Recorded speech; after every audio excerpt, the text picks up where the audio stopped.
Hello and welcome to this OECD webinar with me, Duncan Crawford. Thank you so much for joining us today. We're going to be discussing the impact of social and emotional skills on people's careers and beyond. A new OECD report, Skills That Matter for Success and Wellbeing in Adulthood, is out today. You can go and read it on the OECD website right now.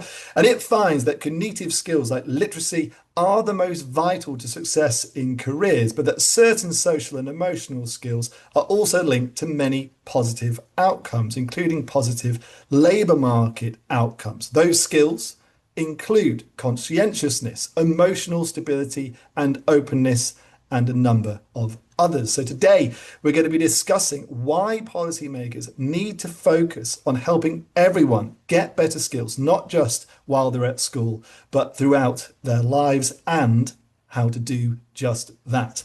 To discuss all this, I'm glad to say that I'm joined by a panel of guests. Joining us on the panel today, Beatrice Ramstedt, Professor in Survey Methodology and Psychological Assessment at GSIS, the Leibniz Institute for the Social Sciences based in Germany. Also joining us today, Christopher Soto, Professor of Psychology at Colby College in Waterville, Maine, in the US.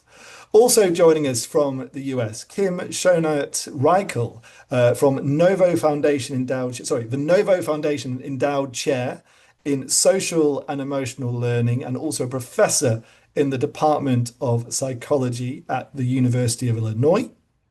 Menno Bart's also joining us, Head of Policy Advocacy at the Adecco Group, an advisory company which provides HR services. And last but not least, we're also joined by the OECD's Director for Education and Skills, Andreas Schleicher. Thank you to everyone for joining us for this webinar discussion, and all of you joining us from around the world as well. I can see we've got greetings from Bosnia and Herzegovina, from Turkey, from Chile, and a number of other locations as well. So it truly is a global webinar. We're going to get the discussion underway in a moment, but first let's hear from Andreas, who's going to give us an overview of some of the main findings from the report. Thank you so much, Duncan. When you think of the OECD survey of adult skills, you'll first think about literacy and numeracy, simply for the reason that that's what we published first. But it's really only half the story. Actually, some of the most interesting results become visible when you look at a broader range of knowledge and skills and attitudes and values. And in fact, the survey of adult skills was the first global effort at the adult level to provide comparative data on that. So we're very happy to share some of the findings with you. And I'm loading my slides. I hope you can see them now. And I start just, with a short reminder on what the survey of adult skills is.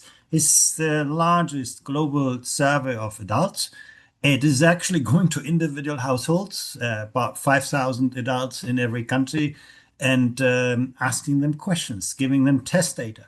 It's a very complex, very resource-intensive methodology, but it's the gold standard for actually finding out what adults know and what they can do. And the assessment, the direct assessment, focused on literacy, numeracy, and adaptive problem solving.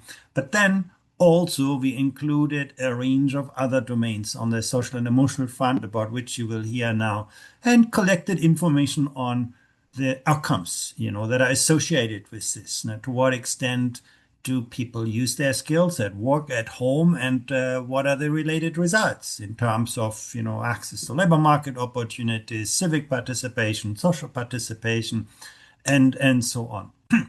At this point, the social and emotional skills that we collected were still based on self-reported measures. We're still working on direct assessments, but they give you a pretty good picture on some of the outcomes. Let me highlight, what we measured.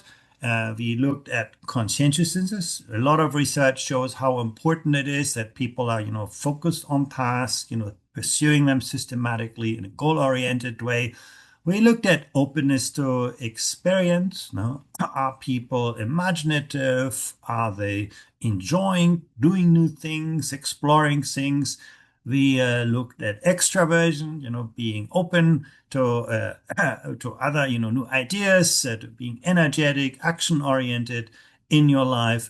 We looked at emotional stability, to what extent are people even-tempered, have positive attitudes towards others, very important. And then last but not least, agreeableness, the pro-social and communal orientation in the way you interact with others. So those were the 5 aspects of social emotional skills that we try to capture in this assessment. And then let's have a look how they play out. The first question was, to what extent or how do they relate actually to education?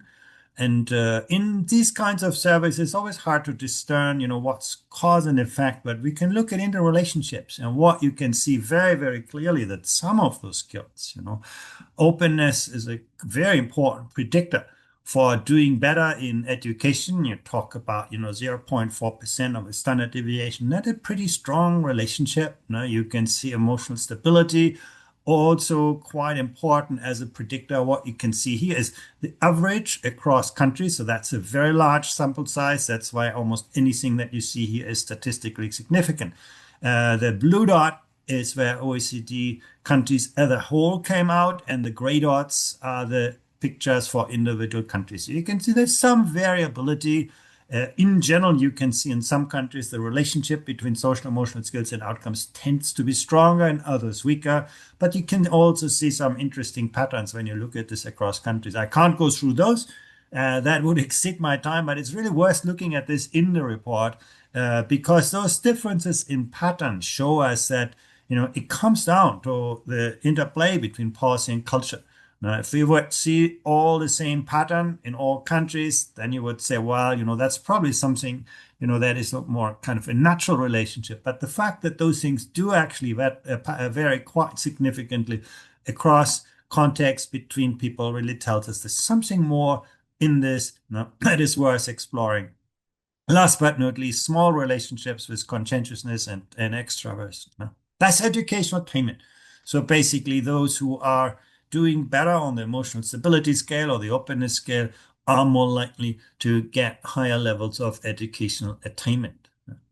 What about participation in learning later in life? Now, that's one of the most important outcomes in the times in which we live. In the past, we had very front-loaded approaches to education. We used to learn to do our work, and suddenly learning is our work. The workplaces change very rapidly, and your capacity to upskill and reskill is really, really critically important. And that has to do with opportunities, but it's also a lot to do, as you can see here, with the kind of social emotional skills that we measured. Again, openness, extraversion come out as very important predictors to the propensity of people to take part in adult learning, to engage in upskilling and reskilling. We had a special report on this from the Survey of Adult Skills looking at behavior in adult learning. Quite disappointing overall. You will see that actually there's still many adults who do not engage in adult learning, particularly those who need that kind of learning most. But therefore, those kinds of relationships are really interesting here, that there are certain characteristics or skills that actually can help us, improve that propensity. Labor market outcomes. That's also a really important dimension of the story. To what extent do social and emotional skills predict better labor market outcomes? A whole chapter of the report devoted to this. And you can see fairly strong relationships. You can see literacy is, of course, a very important predictor of being employed. That's not a surprise. If you do not, or have difficulties accessing, managing, integrating, evaluating information, it's hard to get a job these days. So literacy is a very strong predictor. But what is interesting, you can see, is that some of the social emotion skills come pretty close to the effect that you can see in literacy skills. So look at emotional stability, look at extraversion, look at conscientiousness. Those are really, really important predictor for you being in employment. So it's worth looking at that. Sort of there's always been a debate, to what extent are we talking about personality traits versus skills? But now I think convincing research available that these are outcomes, they are skills, they are things that we can learn, things that we can teach. So very important relationships with you being in a job, being employed. No? When it comes to salaries, wages, the picture is slightly different. Our jobs are still very much focused on credentials. Big determined on formal attainment, the kind of qualifications that you have is still, the dominant factor. Social emotional skills do not play out in very strong ways on the salaries. You can see a very modest effect. You can think about, individual characteristics that you bring with you, that are not captured in the above. And you can see they do play a role. How long you have been in the job. If you've been, staying for longer, you often get a greater salary. What you have studied is important. But really, the big players are education attainment, formal qualifications, degrees. That's still what employers look very much to when they actually decide how much you earn. And then net of that, there is also a factor of skills. That's interesting, that it's not all captured by education attainment, but, not just your certificate, but also what what you can do on the literacy side, numeracy side, do matter in terms of outcomes. So in while on employment, social emotional skills are an important determinant. When it comes to salaries, there is still, a heavy reliance on credentials in our systems.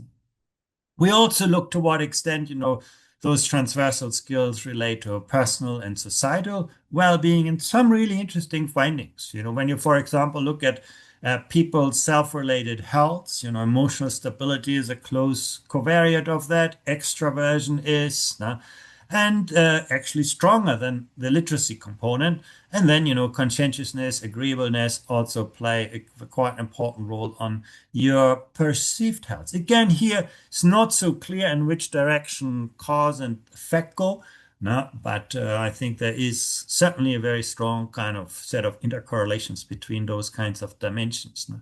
Your propensity to volunteer, also there, the degree to which people give back to society, to see themselves as active players in society.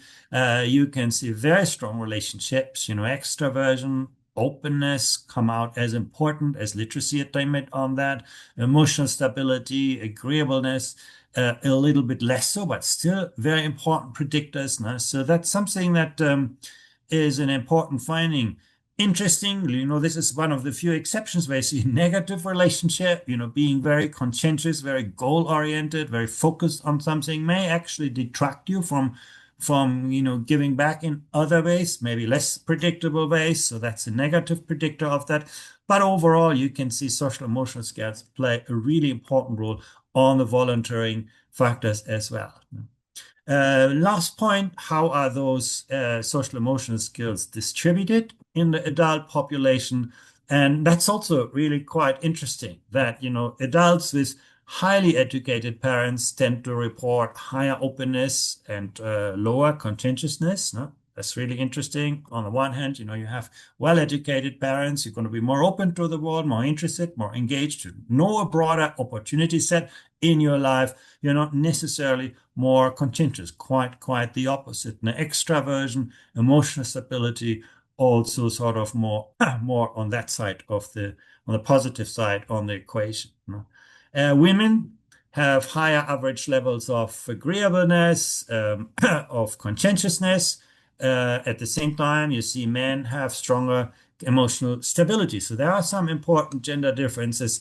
These are not new findings. You find them also in other kind of parts of the literature, but still something worth to look at how those things are distributed. Now, I must tell you, the most interesting story really lies in how those things play out in different ways across countries, but that's not something I can be sharing with you just due to time limits. This was really just to give you a sense of the overall results. Thank you very much.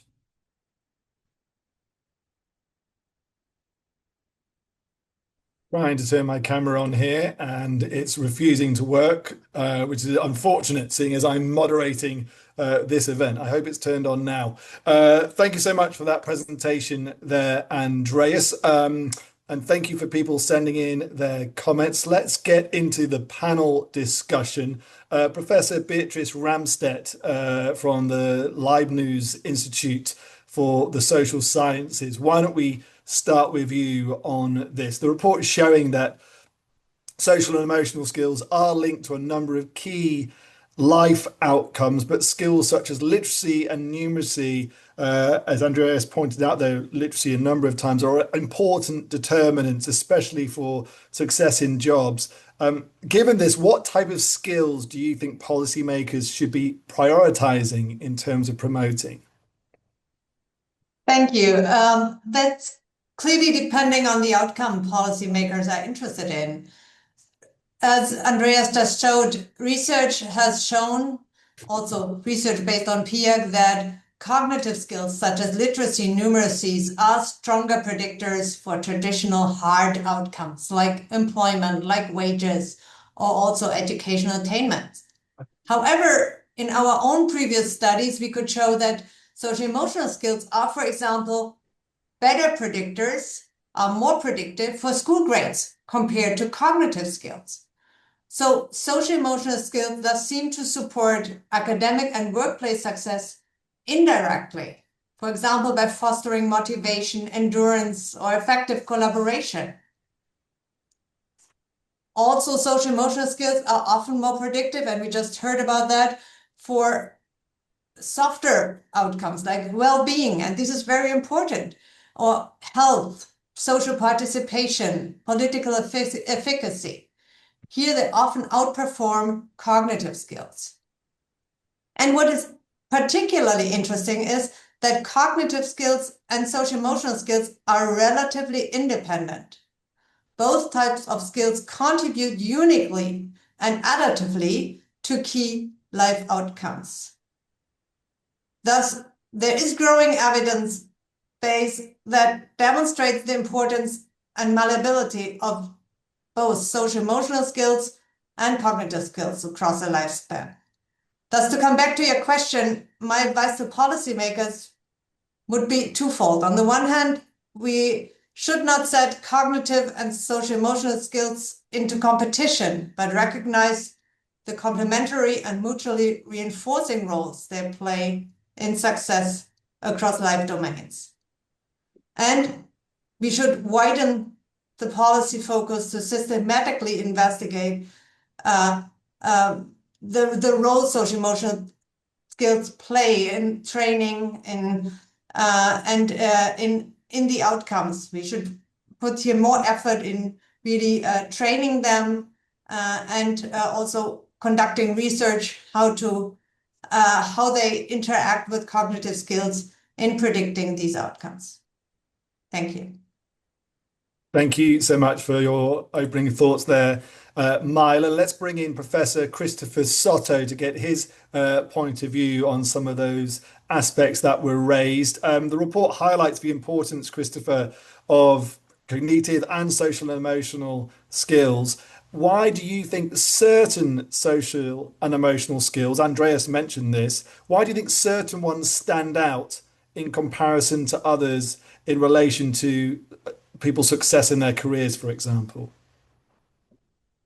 Thanks for that question. I'd say the important thing to emphasize here is that it really depends, as Beatrice said, what kind of outcome you're attempting to predict. That what matters most really varies depending on whether you're predicting people's wages versus their health and well-being versus their social connection with others. And something that's really valuable about using the Big Five as a framework for social and emotional skills is that they give you this incredible breadth where you have clearly socially focused skills like extroversion and agreeableness. Those are going to be the most powerful predictors of how many social connections people have with others and the quality of those social connections in terms of how well they're accepted by their peers, the quality of their friendships and their romantic relationships.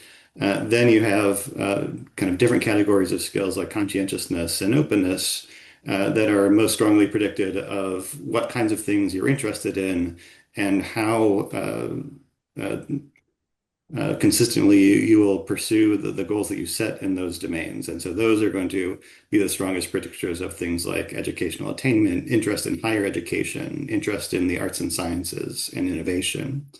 And then you have emotional stability, which really kind of stands on its own as an incredibly powerful predictor of different aspects of well-being, including kind of stress resistance and resilience, and keeping a positive attitude, and those kind of psychological aspects of well-being also translate into physical well-being as well. So I think that's why this multidimensional approach is really valuable for thinking about the variety of different skills that are out there and the incredible breadth of different outcomes that they can influence and have a positive impact on. Okay, thank you for those opening remarks. Let's bring in Professor Kim Schonert-Reichel for another comment. You've carried out a lot of work, I understand, on social and emotional learning. What lessons do you think should be drawn from childhood social and emotional learning programs that can be applied to adult learning development?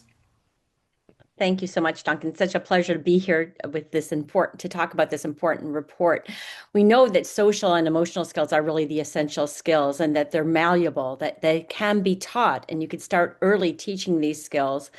We also know how important things like emotional stability, that really emerges a really important one for many of the predictors, that idea of being able to manage your emotions, being able to have positive emotions, which really affect learning, your social relationships. And what we know from social and emotional learning programs that these skills are not only can be malleable and taught over the short term, but they're also very durable and can predict very important life outcomes, with research showing that, children who have these social and emotional skills early on in life, in fact, are more likely to graduate from high school, earn a college degree, and find stable employment. The second thing we know also is how important it is to take a systemic approach. We really need, if we think about trying to put this into the workplace, it isn't just about trying to change the individuals, but really trying to look at the system. Some of the work I've done in schools is looking at emotion contagion. We know emotions are contagious, and some of the research that I've done in my lab is looking at stress contagion in the classroom. Studies, we've shown that, in fact, when you're in a classroom where teachers have higher levels of stress and burnout, that students have higher levels of cortisol, which is indicative of sort of stress, looking at stress physiology. So I really think how important it is, if we're going to really be able to, with social emotional learning programs to help the children, we actually also have to focus on the adults. And I really like the idea of thinking about workplaces, because many of the workplaces have parents who are in there. And so thinking about workplaces that bring in programs that help adults cultivate these positive social and emotional skills, which we know can be done at any age, will also not only have systemic changes in the workplace, but could also have collateral benefits for the children in the homes of these adults. So I think it's really important to think about, cultivating these skills at all ages. Okay, thank you so much for that. Let's bring in Menno Bart from the Adecco group to get the HR workforce perspective. That's the voices you're representing on this webinar anyway. How do companies currently value or assess social and emotional skills? Are they really important, considered important in the hiring process for all kinds of jobs? Well, I would say so. Yes, absolutely. To be frank, as an HR consulting company, indeed, we try to work with our clients to make sure that they also realize that nowadays it's no longer a guarantee for results if you look only for someone with the right credentials or the right diploma or degree. But it's much more about hiring for potential. And of course, hiring for potential means, on the one hand, looking at technical skills, right? We know that technical skills get outdated much faster than they might used to. And so that does mean that you also need to look at the ability to learn, right? Learning to learn. And that you look at, is someone ready to make certain developments? And with that, I think that also requires us to think about adult learning per se, right? In a way, we see a discrepancy at the Adecco Group, at least, in how society is thinking about adult learning versus initial learning. When you look at the amount of money that's being spent, it's about 4% of GDP on initial learning, whereas 0.1%, and this is OECD averages, 0.1% of GDP is spent on adult learning. Now, we've been speaking about lifelong learning for, I think, 20, 30 years maybe, but apparently society is not putting its money where its mouth is, right? And we also see that there is a shift in roles. So traditionally, public employment services were responsible for helping unemployed people find their way back into the labor market, and companies would train whoever would be employed with them. But for a number of reasons, we see that that sort of traditional role division of roles is no longer applicable. The challenge is bigger with increasing digitalization, with the green transition. So we need much more re and upskilling than before. We see that we now have a tight labor market. So therefore, labor market dynamics and the role of public employment services is changing as well. And finally, we see that an increasing amount of people don't necessarily work in a job for life, in a 9-to-5 job for a long period on end. So we have more people who might fall outside of those traditional learning structures. And so that, in our view, really means that as a society, we need to invest much more public resources in adult learning as well. And we've actually argued in favor of a 0.5% re and upskilling target, a national re and upskilling target, to make sure that we invest in both technical skills, cognitive skills, but also these broader social and emotional skills. Okay, thank you so much for that. Lots of very interesting points being made there, and I can see there are comments and questions coming in on the chat. Please do send them in, and I will try to ask some of your questions and read out some of your comments to the panel. I won't be able to get through all of them though. Let's bring in back in the OECD's Director for Education and Skills, Andreas Schleicher. I'm sure there's lots of points which have been raised which you'd like to come in on, but to pick up on one of the things you said in your presentation as well, where you mentioned how well-educated parents are not necessarily more conscientious. I suspect you're going to say, we don't have the data on this, we can't say the reasons why, but if I was to push you to speculate, why do you think that is?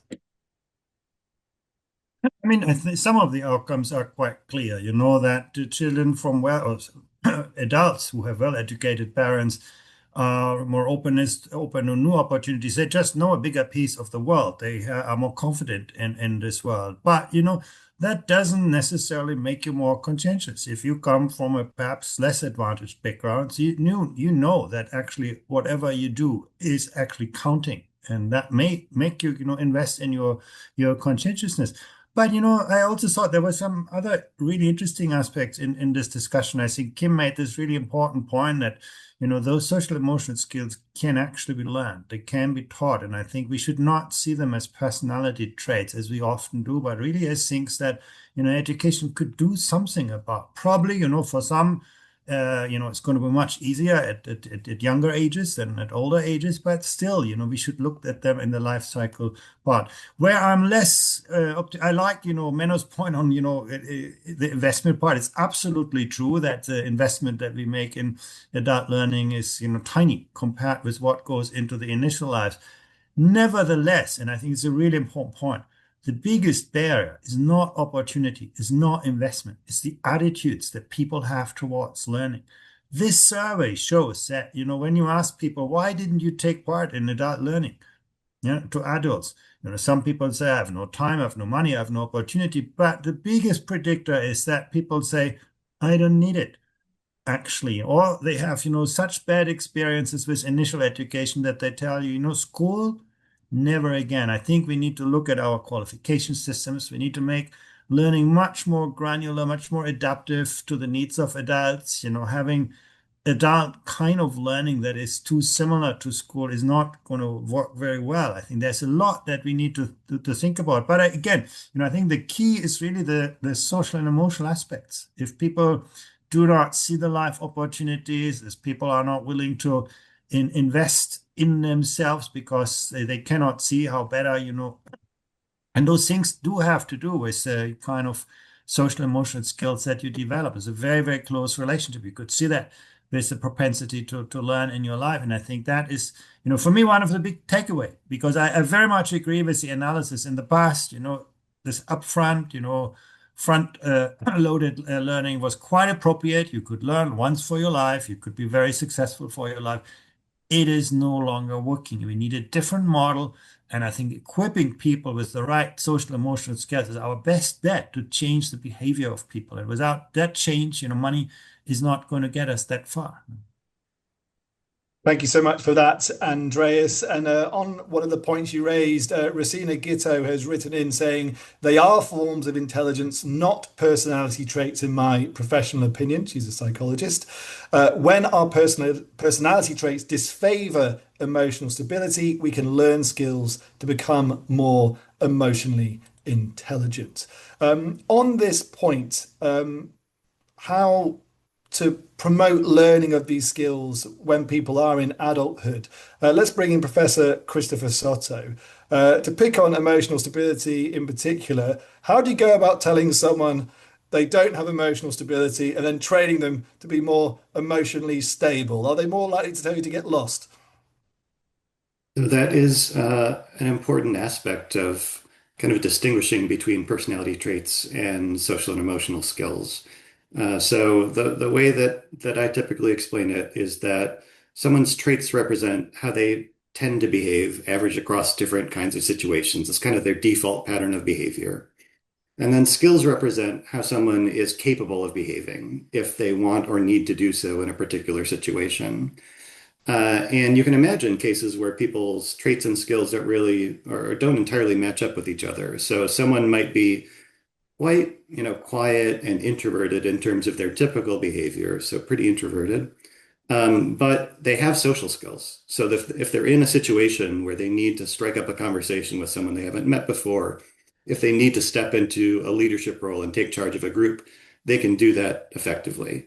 And so that would be a case where someone is pretty low in terms of their trait level of extroversion, but quite a bit higher in terms of their social skills. And once you draw that distinction, and we think about these things as skills, then it becomes pretty intuitive about how we go about changing them. It's the same way we change any skill. We practice it, right? We kind of identify what it is we want to work on. We hopefully get some kind of training or instruction that can serve as a model for how we could do it. We seek out opportunities to practice the skill. We go ahead and practice it. We put in the reps, put in the time to get that practice. Hopefully we get some feedback about how we did. We might reflect on what we might want to do differently. And then if we repeat that cycle multiple times, we'll gradually improve. That's true for any social and emotional skill, just like it's true for any other kind of skill. Okay, thank you so much for that, Christopher. Professor Beatrice Ramstead, your thoughts on what Christopher just said. Do you agree? And if yes, can you give us a practical example of how this would be done in practice for a skill such as conscientiousness? I fully agree with what Chris said. Yes, skills can be learned throughout life. Of course, it's easier to train them at younger ages when they're more malleable, but also in adulthood, I think we can still learn to be, for example, more conscientious. We train our children to be orderly, to be punctual. We train them to get organized, to make their homework. All this is a training on conscientiousness, that children, for example, in my example, become higher on conscientiousness. We train them to be more open in that way, that we go with them to museums, that we give them new ideas. All this is a way how we train them very informally to get these skills. And of course, there are also formal training methods. There have been huge trainings by the World Bank on grit, for example. Grit is a facet of conscientiousness, where you train students to become more gritty, so that they get higher in these skills. There are also targeted trainings where you have specific groups that need these skills, and that you train them, especially from disadvantaged backgrounds, that you train them on specific skills. And the results that Andreas just showed is, I think that we should focus more on these target groups and say, well, for example, training on openness for disadvantaged students. That would be very helpful, because we have seen in the result that high levels of openness are very supportive for success in life, also for gaining cognitive skills, for gaining educational attainment. And here I think we should really look at the different results for the different dimensions of the social emotional skills, and see where we should invest for which target group. Thank you. Thank you so much for that, Beatrice. Let's bring in Professor Kim Schoner-Reichel again. There's a comment from Annalise Strack, who says, can social and emotional skills really be taught, or aren't they above all acquired in a learning culture and learning environment that supports well-being and the sense of belonging and so on? From what was previously said by Professor Ramstead there, how long was this going to take? I mean, when she's describing working with children and students over periods of time so they improve in these specific kinds of skills, for an adult who might be in full employment with a family, where's the time going to be so that these skills can be learned over a long period of time? What's the time scale? That's a great question. Really just enjoyed this conversation. And I like the idea of connecting it to well-being, because I think, ultimately for a society, the goal is societal and individual well-being, and the idea how these skills are related to well-being along with physical health. And I think, and what we know now from recent science is that actually it's not, you can teach some of these skills very with short interventions. If I think of some of the research that we bring in from positive psychology, like gratitude journals, where we find that, just practicing gratitude, doing these daily journals can actually boost your well-being, and be able to make you maybe more, have better emotional regulation skills and things like that. I think, that's one thing, is we need to have that. But I want to return to what Andreas was saying, because we could come up with the best interventions in the world that through, experimental trials show they're effective.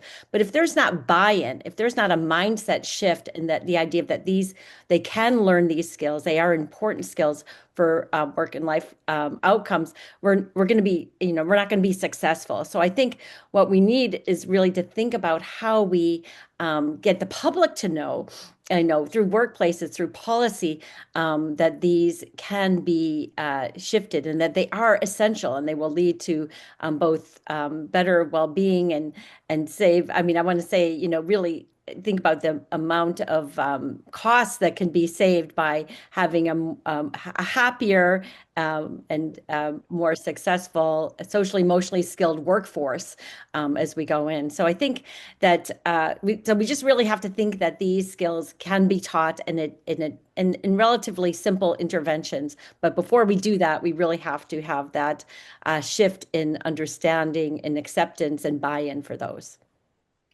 Thank you so much for that. And more reaction in the chat. Gina Ebner writing in saying, adult learning and education is more and more about working with learner-centered approaches, which tend to support emotional and social skills much more than technical training. And a question here from Tom Schuller, who says, if these skills can be taught, who is best placed to do the teaching? Workplace trainers, community educators, or someone else? Andreas Schleicher from the OECD, who's best placed to train adults in this area? Interesting question. I think it probably anybody can make a contribution. It's more probably a question of the learning environments that you use than on the specific person. I would say over the life cycle, probably, your teacher in kindergarten has the biggest contribution to make, simply because in kindergarten we have learning environments that foster those kinds of skills. We foster curiosity, we foster, action, agency, all of those kinds of dispositions. Whereas later in schooling, learning becomes more a kind of consumption activity, in which probably the influence of teachers is a little bit less pronounced. But clearly, vocational education training is a great example where, that's probably one of the most distinguishing features, that people learn better. You learn to work with real people. You learn to work on real problems. You make mistakes that have real consequences in the real world. And I think those kinds of things probably will help you to develop those social emotional skills better than sitting somewhere in a classroom. So I would say, design of learning environments is what we should be focusing on. And then, as a good teacher these days, a good educator, you need to be a great coach, a great mentor, a good facilitator, a good evaluator, an imaginative designer of innovative learning environments. And I think that's true for workplace trainers as much as it for people in formal educational settings. I probably, believe that distinction will become less and less relevant in the future. Great places of work will be great places of learning, and the good places of learning will be very good in anticipating the evolution of labor demand. So hopefully we will see a much better integration, and that in itself probably is going to be the biggest contribution that we can make to develop those kinds of skills that matter. Because, again, we should no longer, and several of the panelists have said that too, we should no longer regard them as add-ons to, the kind of cognitive skills, but they're actually very much at the heart. Many hard skills of the 20th century are becoming very soft in the century in which we live. They lose their value very rapidly. And many of the soft skills of the 20th century become really the hard skills in the 21st century. That's why we have measured them. That's why we have looked at these data. And as you could see, they do relate, they do predict those outcomes. So I think to Tom, I think any environment in which we live and work should become a place where we develop and strengthen our skill base. Okay, thanks for that, Andreas. Lots of interesting points there. And I want to move the conversation slightly along to talk about policy options that can be used to support the development of social and emotional skills, particularly in adulthood. So not in childhood, not in someone's teenage years or university, but in adulthood. Menno Bart from the Adecco Group, if I can turn to you, what role can private sector organizations play in supporting the lifelong development of social and emotional skills? Thank you so much, Duncan. And actually, let me go back to what Andreas just mentioned, right? Great places to work become great places to learn. I will definitely take that one-liner and I might reuse it, because I think you're absolutely right. Employers or places of work have an important role to play. Let me mention a few elements here.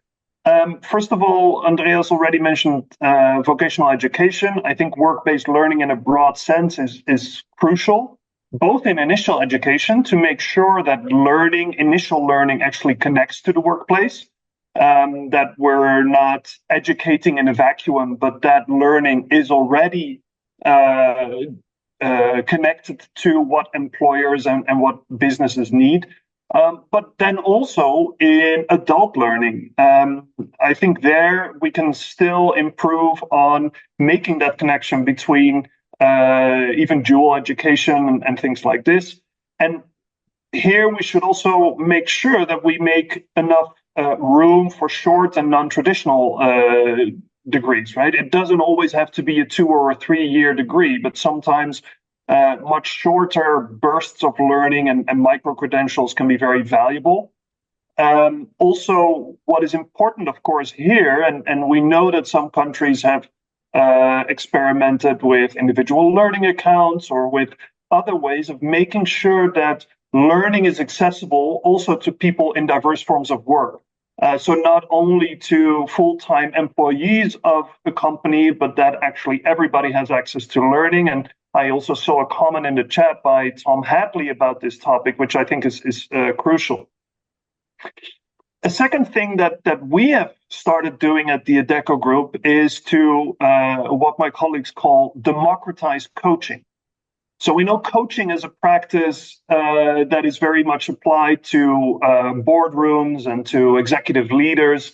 But now, also by using technology solutions, we're bringing this coaching solution to a much broader part of the workforce. And I think coaching is particularly useful when it is when we speak about social and emotional skills, right? It's about how you deal with complex situations at work. It's not about learning how to screw together two parts, but it's about learning how to deal with complex emotional situations at work. And so I think we need to make sure that when governments do enable learning, for example, through individual learning accounts or through education vouchers or whichever, that those can also be used for coaching and similar solutions.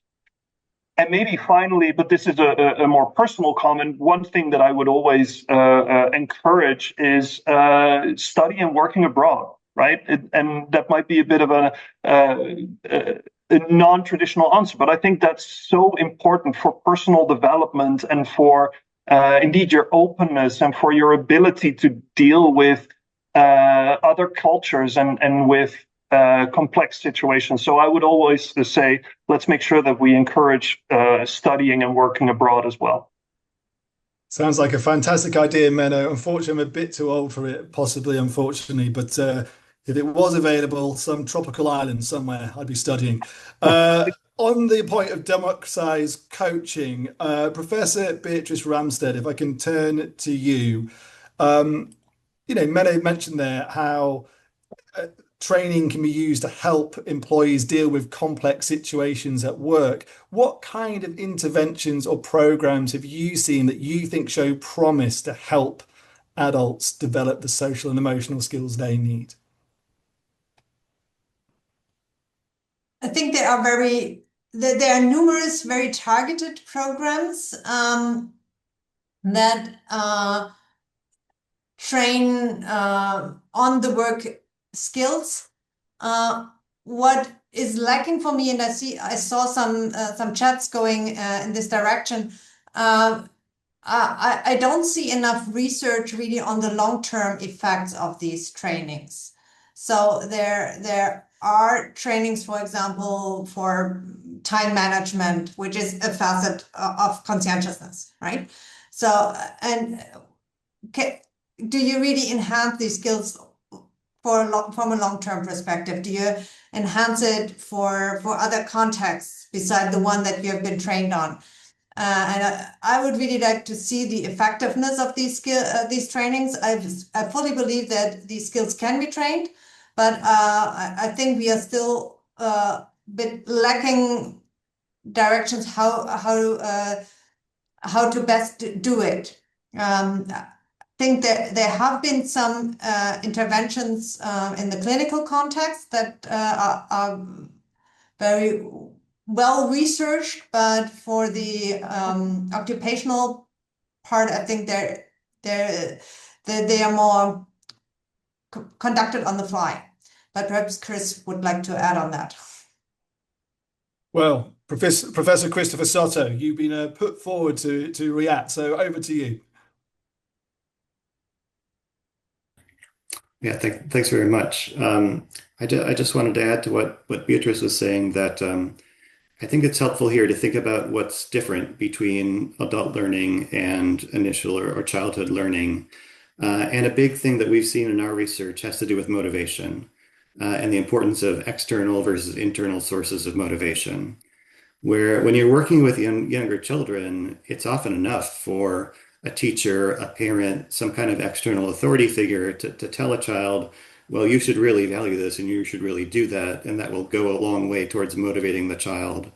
Whereas when you're working with adults who have more agency, have more kind of invested in their personal views, that's often not enough to just have someone external tell them, oh, you should really go to this training, right? You need to have them really buy in terms of their internal motivation. And the best way that we found to do that is to offer people agency and choice. So not just tell them, well, go to this training and learn this skill because it's valuable. Instead, kind of do a self-evaluation. Here are the kind of major categories of social and emotional skills.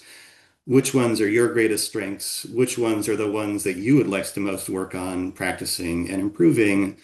That way you can get the initial buy-in, and then you can focus the subsequent training and coaching on the things that people most want to change, because people are generally pretty good at identifying their personal strengths, their personal challenges, and the skills that they would most benefit from improving. And once you've got that initial motivation, then the rest of the learning process becomes a lot easier. Okay, thanks very much. Professor Kim Schonert-Reichel, if I can bring you in, apologies, you've not been on for a while. I want to move the conversation along a little bit and talk about marginalized and underserved communities, because how can policymakers ensure that this kind of skills we're talking about, that they can be developed, that they're accessible to everyone, including those who are from more disadvantaged backgrounds? Yeah, I mean, it's such an important point. And I want to go back to what Chris was talking about as well, as this idea of really giving choice and building a sense of self-efficacy for everyone so that they have more personalized approaches, so that everyone has these opportunities. It's not just people who are moving up to leadership positions and things like that, which is typically true, but that can be accessible to everyone. And I feel that the other important thing, and I mean, just from the science, we know that these skills can be taught, that you really need to have opportunities in the workplace. So these shouldn't be add-on where you have to do it at another time. There should be times within the workday where these skills can be fostered. I mean, it's the same thing we know from school, social emotional learning programs. If it's just, an add-on after school, it's ineffective, whereas if you have it embedded within the school day. And so in the same way that we're going to help support all individuals in the workforce, not just, so that we just help those from disadvantaged or areas where they don't normally have these opportunities, that we make it accessible. And I have to say, the other thing too that's so important is the idea that we have these skills that are done through interventions and programs and really intentional, explicit ways to have that happen. So people have a choice of what they want to do and really see the benefit. I think one of the barriers, potential barriers, is in the implementation, because if people don't see the benefit of these skills and don't see how important they are for both their work and life outcomes, it doesn't matter how well you have it. And I do want to go back to Andreas's point too, and it also depends on a really effective teacher, leader, someone who can motivate and instill that sense of efficacy in those individuals. So I feel like on the one hand, we need to have the workforce get these skills early on in these disadvantaged groups, but also we need to have the leaders in place who can motivate and cultivate these skills in the everyday workplace. Thanks so much for that, Kim. Andreas Schleicher from the OECD. Are there any specific policy initiatives that OECD recommends to enable the implementation to be effective, which Kim is saying is such a challenge? Well, I think we have discussed a number of them. I will not repeat them. I think Menno mentioned, building individual learning accounts, giving people greater ownership over what they learn and how they learn and where they learn, in which kind of situation and when in their lives they learn. Now, I think that is really, really an important device, and that we give people just that control over their learning, accompanied by, instruments. You mentioned that as well, micro credentials, basically making learning more granular, more actionable for people. I think part of the problem that we have today is that learning or degrees are very lumpy. If you tell someone, okay, you have to do a master's degree to get your next higher job, that's a big step. That's not something that people will necessarily, enthusiastically again, which I think Christopher looked at the motivation aspect, making learning more granular, more actionable, I think is going to be really important.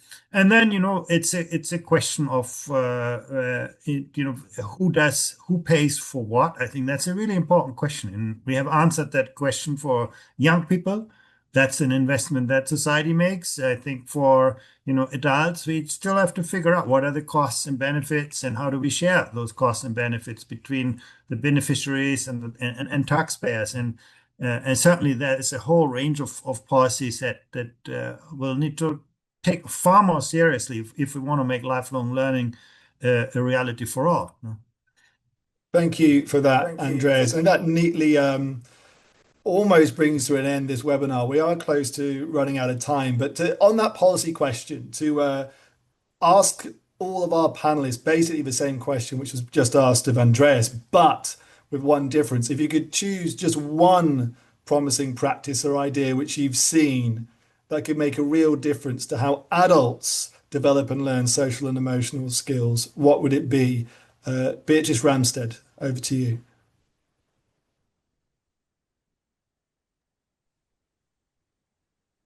I would less focus on how to train, but what to train. We are talking about social emotional skills always in general here, and I think the results clearly showed that there are very different results for the different domains. And I think what clearly showed is that openness is so important for life success. Here, I think really we should concentrate on training openness. We do a lot in training conscientiousness, but openness, I think, is undervalued at the moment. Thank you for that. Christopher Soto, if there's one policy you would recommend people pursuing to develop adult social emotional skills, what would you go for? I really do think it's about giving adult learners agency and choice. They have a sense of what it is that they'd like to improve, and to allow them to select themselves into training programs that are going to help them develop the skills that matter most to them, whether that's going to help them excel in their current job, find a new job, work on a relationship, work on their personal health and well-being. Thank you for that. And Kim Schoenert-Reichel, your views on this? Well, thanks for everyone who's already contributed. To me, it really has to take a systemic approach. Although we need the choice in individuals, we need to have a system change in the workforce, because like the school system, I'll just say, if you have leaders who don't have these skills, you're not going to be able to implement these. So you really need to focus on everyone in the workplace. And I also believe that one of the important skills is also emotional stability, and that sort of surfaced for predicting several different outcomes. And I think that is something that, associated with positive emotions. And we know there's lots of very short interventions that can really cultivate positive emotions, like gratitude journals, practicing acts of kindness, and savoring happy experiences, and mindfulness interventions as well. So I think we do have a lot of research showing that these types of interventions do work with adults. I just haven't seen them integrated into the workforce at a systemic level. Thank you so much, Kim. And the last word goes to Menno Bartz. What's the main policy idea or practice which you've seen, which you'd like to see implemented to support adult social emotional skills? Yeah, thanks so much. I think I'll go back to my first comment about investment. And the investment is not so much only in the training itself, but also in supporting both workplaces as well as learners to take the time to actually learn. Workers who learn are not necessarily productive at the same time, and that's a challenge both for employers and for learners. And I think having funds available to support that and to cover that non-productivity is crucial for learners to be able to take the time and to feel that they can actually invest in their own learning. Thank you so much. Sadly, that is all we've got time for. Thank you so much to all our panelists for taking part. You've been listening to Professor Beatrice Ramstead, Professor Christopher Soto, Professor Kim Schoenert-Reichel, Menno Bartz from the Adecco Group, and our very own Andreas Schleicher from the OECD. The report, of course, this new report is online, oecd.org. Do please go and check it out. Thank you so much for everyone who has joined this webinar. Thank you for your comments and your questions. It's very much appreciated. And please do join us again for another webinar soon. All the best.